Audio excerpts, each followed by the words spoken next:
بسم اللہ الرحمن الرحیم۔ ایک اہم مسئلہ حج پر جانے والوں کے لیے، عمرے پر جانے والوں کے لیے یا وہاں رہنے والوں کے لیے جو وہاں پہ مستقل رہائشی ہوں یا عارضی رہائشی ہوں،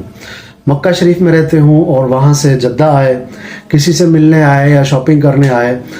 یا پھر زیارت کے لیے جدہ آئے یا حدیبیہ گئے، مقام حدیبیہ جہاں پر جو ہے وہ بیعت رضوان ہوئی،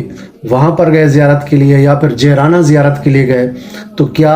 اب واپس مکہ وہ احرام کے ساتھ آنا ہوگا ان کو یا بغیر احرام کے وہ آ سکتے ہیں؟ مثال کے طور پہ انہوں نے پہلے عمرے کی ہیں، اب ان کا ارادہ نہیں ہے احرام باندھنے کا، اب کیا کریں؟ تو لوگ یہ سمجھتے ہیں کہ آپ جو ہے ان کو احرام باندھ کر ہی واپس آنا ہوگا عمرے کا یا حج کا، اگر حج کے ایام چل رہے ہیں تو اس صورت کے اندر یہ جو ہے وہ ایسا ضروری نہیں ہے، بلکہ وہ بغیر احرام کے، اگر حج یا عمرے کا ارادہ نہیں ہے تو بغیر احرام کے یہ چیزیں، یہ جگہ جو ہیں جو میں نے بتائی ہیں، یہ ہل کے اندر داخل ہیں، تو ہل کے اندر داخل ہونے کی وجہ سے اب اگر جب وہ مسجد حرام میں آئے تو وہ بغیر احرام کے آ سکتا ہے۔ ہمارے ساتھ رہیے، انشاءاللہ آپ کو اس قسم کی معلومات جو زیارت کے حوالے سے، حج عمرہ کے حوالے سے جو کچھ مسائل وہاں درپیش ہوتے ہیں اور لوگ پھر پوچھتے پھرتے ہیں، انشاءاللہ آپ کو وہ بھی آگاہی ملتی رہے گی۔ ہمیں فالو کریں،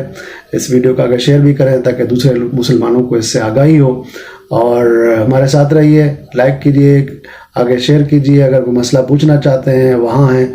جہاں ویڈیو دیکھ رہے ہیں آپ، تو وہ بھی آپ کمنٹ کر سکتے ہیں، انشاءاللہ آپ کو اس مسئلے کا جواب بھی دیا جائے گا۔ بیل آئیکن دبا دیں تاکہ آپ کو ہر آنے والی ویڈیو کا پیغام آپ کو ملے اور آپ ویڈیو دے سکیں۔ بہت شکریہ، جزاک اللہ خیرہ۔ مدینہ جب جائیں، مکہ جائیں، وہاں یہ ویڈیو آپ دیکھیں تو مجھ گنہگار کے لیے دعا کیجیے گا، پیارے آقا صلی اللہ علیہ وسلم کی بارگاہ میں میرا سلام عرض کیجیے گا۔ جزاک اللہ خیرہ۔ اللہ آپ کی زیارتوں کو، مکہ مدینہ جاتے ہیں، حج عمرہ کرتے ہیں، اللہ قبول فرمائے، آمین۔